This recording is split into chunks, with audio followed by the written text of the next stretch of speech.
Hadirin tamu-tamu Allah yang dimuliakan oleh Allah Subhanahu wa taala.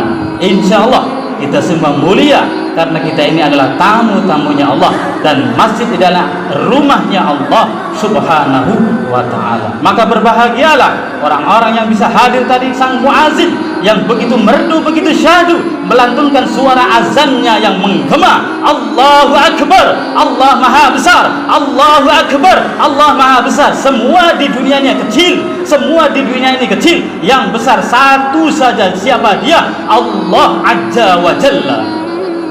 Kita ini semuanya kecil, kita ini semuanya kerdil. Yang besar, yang agung adalah Allah Subhanahu wa taala. Dialah sang Khalik, sang Maha Raja di atas raja. Dialah Allah Subhanahu wa taala yang memberikan kita hidup, yang memberikan kita mati, yang memberikan kita rezeki, yang memberikan kita semua apa yang kita dapatkan. Ini adalah sumbernya dari Allah Subhanahu wa taala. Maka kita selayaknya dan sepatutnya hadir di rumahnya Allah. Hayya 'alas shalah. Tadi sang muadzin mengumandangkan, mari kita salat, mari kita tunaikan salat. Hayya 'alal falah. Mari kita menuju kemenangan, mari kita menuju kebahagiaan. Berbahagialah, sukseslah orang-orang yang beriman yang hadir di rumahnya Allah Subhanahu wa taala untuk rukuk, untuk sujud, untuk tumakninah, untuk merendahkan diri di hadapan Allah Subhanahu wa taala. Seluruh yang ada di dunia adalah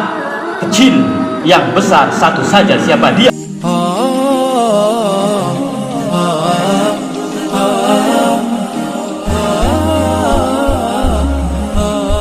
Innal hamdalillah nahmaduhu wa nasta'inuhu wa nastaghfiruh wa na'udzu billahi min shururi anfusina sayyiati a'malina may yahdihillahu fala mudilla lahu wa may yudlilhu fala hadiya lahu. Asyhadu an la ilaha illallah wahdahu la syarika lahu wa asyhadu anna Muhammadan 'abduhu wa rasuluh. Allahumma shalli 'ala sayyidina Muhammadin al-bashir wan nadhir alladhi tanfatihu bihi al-khair wa tanghaliqu bihi abwab asy-syarr wa 'ala alihi al-athhar wa ashabihi al-akhyar. Faqad qala Allah ta'ala fil Qur'anil Karim wa huwa asdaqul qailin.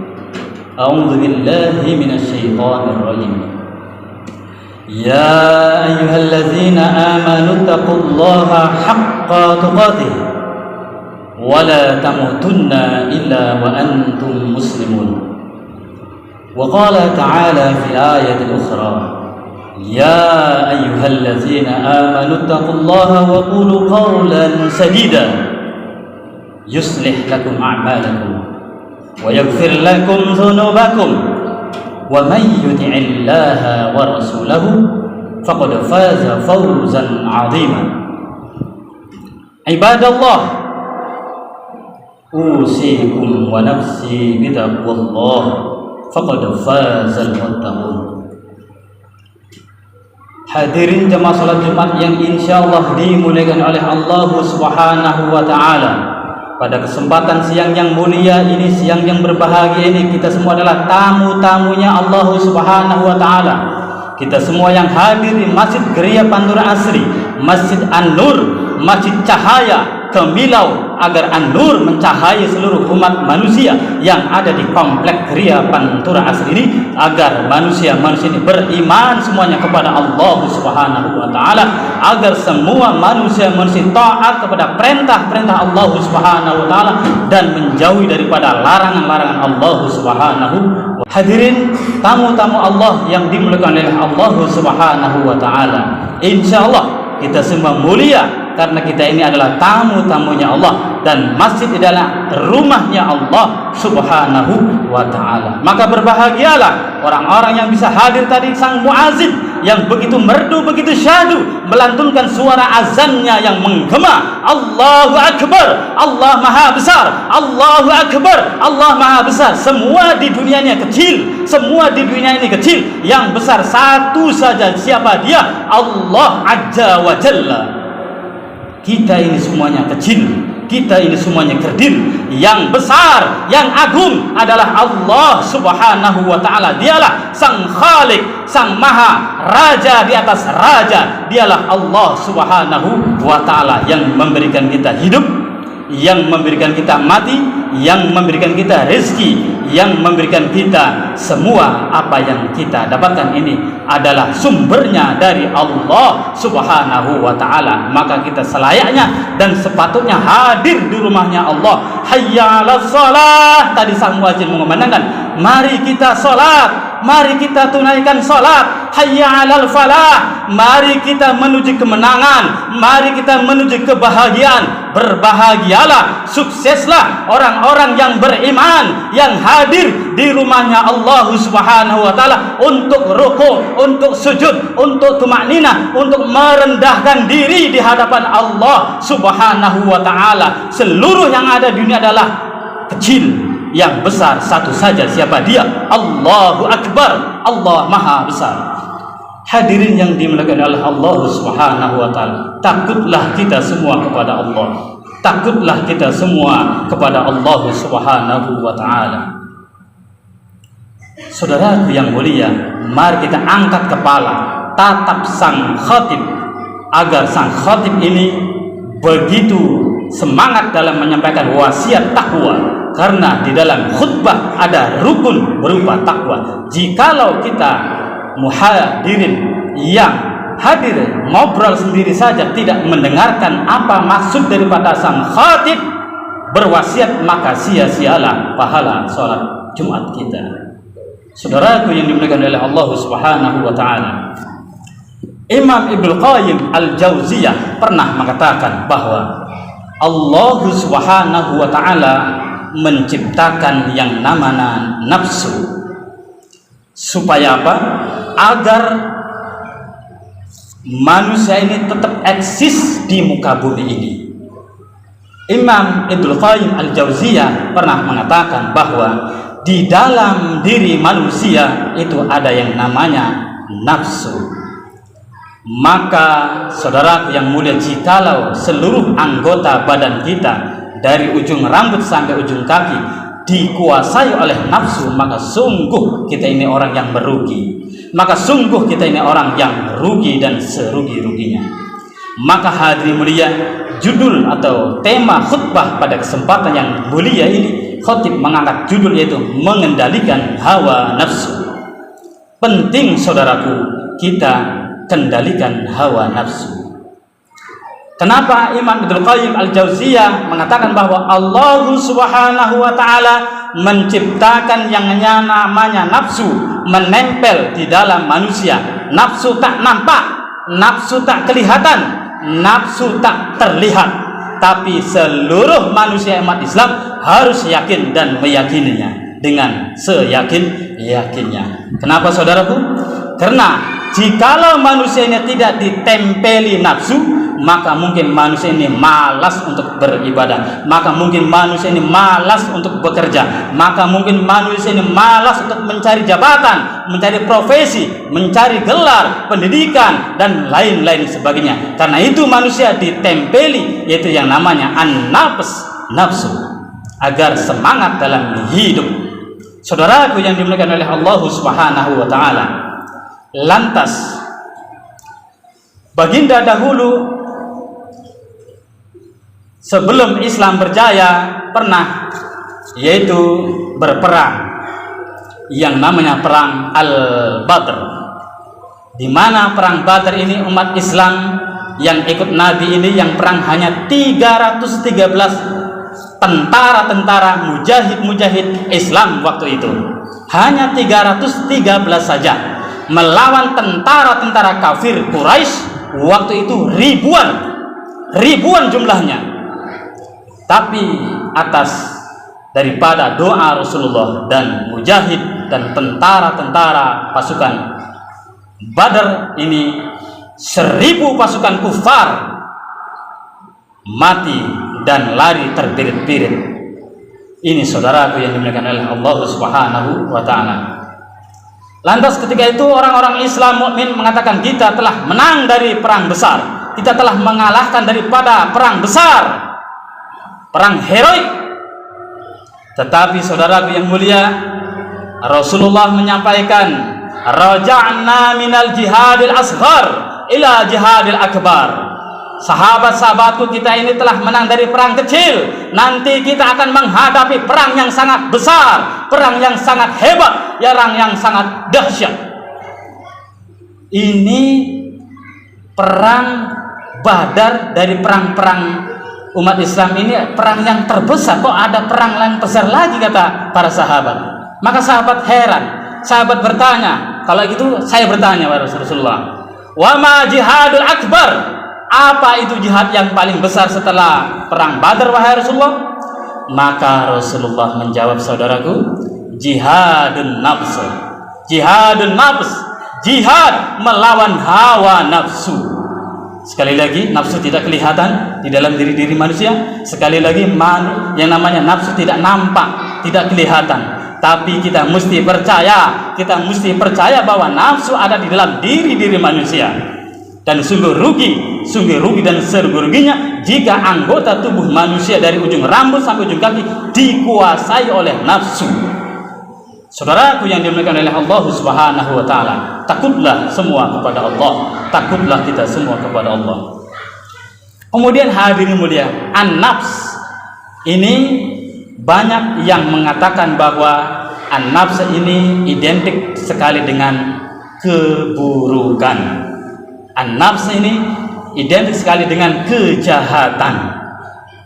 Maka di dalam Quran surah Yusuf ayat 53 di situ digamblangkan, innan nafsa, sesungguhnya an-nafs la ammaratum bis-su'i, itu senantiasa cenderung untuk melakukan as-su', itu kejelekan atau kejahatan atau kemudaratan yang ia utamakan hanya kepentingan pribadinya saja, yang ia utamakan adalah kepentingan kelompoknya saja, golongannya saja, yang penting dia berbahagia dan lain-lain sebagainya. Innan nafsa la ammaratum bis-su', bahwa nafsu itu senantiasa menggiring manusia untuk terjun ke lembah kebinasaan. Walaupun di dunianya mungkin menang, tetapi kalau tidak dikendalikan, maka manusia itu menjadi hina dan sehina-hina manusia nanti di yaumil kiamat. Saudara-saudaraku yang dimuliakan oleh Allah Subhanahu wa taala. Kemudian hadirin yang mulia, hasrat, keinginan kita ini selalu untuk akhirat, maka orang tersebut bisa mengendalikan hawa nafsu. Mungkin hasrat kita ingin kaya, semua manusia mungkin boleh jadi ingin kaya, boleh saja, boleh menjadi kaya, tidak merupakan hal yang aib, bukan. Kita boleh menjadi kaya raya di dunia ini, boleh. Tetapi apabila jika kekayaan yang begitu banyak, mungkin bank seluruh bank itu ada saldo kita miliaran, tapi miliaran itu tidak digunakan untuk agama, maka inilah orang yang dikendalikan oleh nafsu. Tetapi jikalau hasrat kekayaan kita ini banyak melimpah ruah, kita sumbangkan, yang waktu saat ini mungkin Palestina membutuhkan donasi, kemudian mungkin musola-musola yang membutuhkan bantuan, anak-anak yatim, du'afa, kem jofa, sedekahkan, infakkan untuk mereka. Maka harta yang kita kumpulkan akan bermanfaat untuk kehidupan kita di kampung yang sesungguhnya, yaitu akhirat. Saudara-saudaraku yang dimuliakan oleh Allah Subhanahu wa taala, jabatan, seluruh manusia yang berprofesi mungkin berhasrat agar jabatannya naik, mungkin dari tingkat 1, tingkat 2, tingkat 3 sampai seterusnya. Yang namanya nafsu ingin jabatannya naik. Tetapi kalau jabatan kita tidak digunakan untuk kepentingan akhirat, maka sia-sialah hidup kita di dunia ini. Tetapi apabila jabatan kita, mungkin apabila kita menjabat selaku guru atau lembaga-lembaga yang lainnya, kita menghasilkan tanda tangan yang bermanfaat untuk kepentingan agama, maka jabatan kita bermanfaat untuk akhirat kita. Tapi kalau tidak sedikit pun tanda tangan kita cantumkan apabila kita berkuasa, menjadi penguasa mungkin. Nah, di sini mungkin ada yang harus disejahterakan, maka sang guru akan menjadi manusia mulia, manusia agung karena telah menyumbangsihkan jabatannya untuk kemaslahatan umat Islam yang kita cintai ini. Saudara-saudaraku yang dimuliakan oleh Allah Subhanahu wa taala, jangan sampai manusia-manusia kaya meniru daripada Namrud, kemudian Fir'aun, jabatannya untuk menentang Musa alaihissalam. Namrud, jabatannya, kekayaannya untuk menentang Ibrahim alaihissalam. Maka manusia terkutuk, manusia laknat seperti Fir'aun, Namrud, semuanya dicampakkan ke dalam neraka jahanamnya Allah Subhanahu wa taala. Selakipun dia kaya, selakipun dia berkuasa, tetapi Musa yang tidak punya apa-apa, mungkin hanya pasukan atau pengikut Bani Israel, walaupun mungkin Bani Israel sekarang banyak yang bangkang ya, tapi setidaknya Musa alaihissalam telah berdakwah, menyampaikan kalimatul haq, la ilaha illallah Muhammadur Rasulullah, sehingga Musa alaihissalam dimuliakan oleh Allah dan Fir'aun dilaknat oleh Allah Subhanahu wa taala. Saudara-saudaraku, tamu-tamunya Allah yang dimuliakan oleh Allah Subhanahu wa taala. Di sini ulama katakan ada 3 cara mengendalikan hawa nafsu. Yang pertama, pangkas hasrat duniawi kita. Seluruh manusia dari zamannya mungkin yang sudah diibrohkan ya secara sejarah ingin menjadi manusia yang terkaya di muka bumi ini, ingin menjadi manusia yang terpandang di muka bumi ini. Tetapi kalau kekayaannya, jabatannya tidak digunakan untuk agama, maka sia-sia saja, percuma, tidak ada nilainya di sisi Allah Subhanahu wa ta'ala. Gunakanlah harta kita untuk agama, gunakanlah jabatan kita untuk agama. In tansurullaha yansurkum, siapa yang menolong agama Allah, Allah akan tolong kalian. Wa yusabbit aqdamakum, dan menjadikan kokoh untuk ekonomi kalian. Pangkas hasrat dan daripada keinginan dunia kita. Jangan sampai kita menggebu-gebu siang malam dunia, tapi akhirat ditinggalkan. Nah, ini manusia yang dikomandoi oleh nafsu. Kemudian saudaraku yang kedua, cara mengendalikan hawa nafsu adalah jaga makanan kita. Kita mengasih makan, cari makan harus dari sumber yang halalan thayyibah. Kulu wasrobu wala tusrifu, makanlah dan minumlah, jangan berlebih-lebihan. Dan kita jauhi perkara syubhat, jauhi perkara syubhat, karena dengan syubhat amal-amal kita ini akan tercela. Dengan haram amal-amal kita ini akan ditolak oleh Allah Subhanahu wa taala. Kemudian ulama katakan, kita kalau ingin mengendalikan hawa nafsu, banyak-banyaklah berpuasa. Mungkin Senin berpuasa, Kamis berpuasa, atau puasa Daud alaihissalam. Itu sebaik-baik puasa, puasanya Saumu Daud alaihissalam, sehingga Daud menjadi raja waktu itu dan diwariskan oleh King of Solomon atau Nabi Sulaiman, yang haikalnya sekarang direbutkan oleh kaum Yahudi atau Zionis. Saudara dimuliakan oleh Allah Subhanahu wa taala. Kemudian yang terakhir, cara kita mengendalikan hawa nafsu adalah bagaimana? Dipaksa, lawan. Sekalipun kita berat untuk mungkin hadir ke masjid, lawan, paksa. Hayya 'alas shalah, as-salatu khairum minan naum. Salat itu luwih apik daripada turu. Lamun jare wong Jawa, as-salatu utawi kang as-salatu utawi salat khairun, luwih apik, luwih bagus ya, minan naumi, tenimbang daripada turu. Nah, ini saudara ya, lawan ya, cara mengendalikan hawa nafsu. Enak kalau tidur, ya enak karena digantikan oleh hawa nafsu. Pengennya tidur waktu subuh ya, tetapi kalau orang yang bisa mengendalikan hawa nafsu, maka akan langsung bangun, campakkan itu selimut, campakkan itu bantal, langsung ambil air wudhu, menuju ke masjid, rumahnya Allah Subhanahu wa taala. Kita menjadi tamunya Allah dan akan dimuliakan oleh Allah Subhanahu wa taala. Saudaraku yang mulia, lantas apa keuntungan orang-orang yang menjaga yaitu hawa nafsu? Maka Allah Subhanahu wa taala telah abadikan dalam Quran surah Al-Fajr ayat 27, A'udzubillahi minasyaitonirrajim. Ini ending orang yang mengendalikan hawa nafsu. Ya ayyatuhan nafsul mutmainnah, wahai jiwa-jiwa yang tenang. Al-mutmainnah, orang-orang yang senantiasa sami'na wa ata'na. Kata orang alim, kau harus begini, sami'na wa ata'na. Kau harus begitu, sami'na wa ata'na. Karena orang alim itu berdasar, ada ilmunya. Maka di sini jelaskan, ya ayyatuhan nafsul mutmainnah, wahai jiwa-jiwa yang tenang, irji'i, kembalilah kau, pulanglah kau, ila rabbiki, kepada Tuhanmu. Jangan kau ikuti hawa nafsumu. Ini kata Allah, irji'i ila rabbika radiyatan mardiyah, dengan seridho-ridho, bahwa aku ridho, aku sholat berjamaah ridho, aku bisa azan ridho, aku bisa baca Al-Quran ridho, aku bisa menuntut ilmu ridho, aku bisa berpuasa ridho, aku diperintahkan untuk sholat berjamaah ridho, aku diperintahkan waktunya enak-enaknya tidur, suluh berjamaah subuh ridho.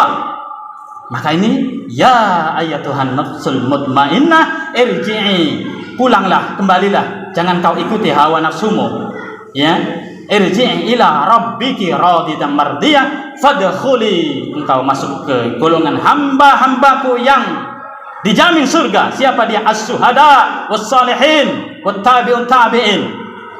Ya, irji'i ila rabbika radiyatan mardiyah fadkhuli fi ibadi wadkhuli jannati, masuklah ke dalam surgaku, kata Allah. Bukan surganya Ad-Dajjal, tapi surganya Allah Subhanahu wa taala. Saudara-saudaraku yang dimuliakan oleh Allah Subhanahu wa taala.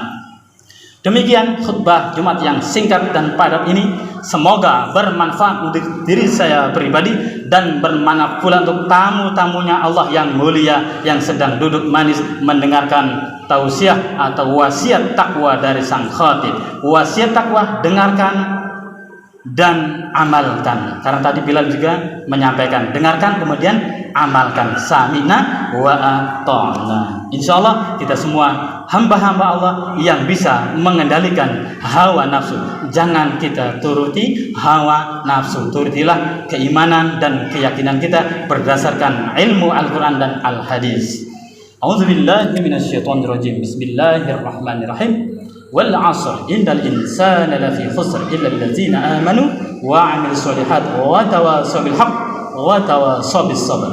Barakallahu li wa lakum fil Qur'anil 'azim wa nafa'ani wa iyyakum bima fihi minal ayati wadh-dhikril hakim wa taqabbalallahu minna wa minkum tilawatahu innahu huwal ghafurur rahim. Allahumma salli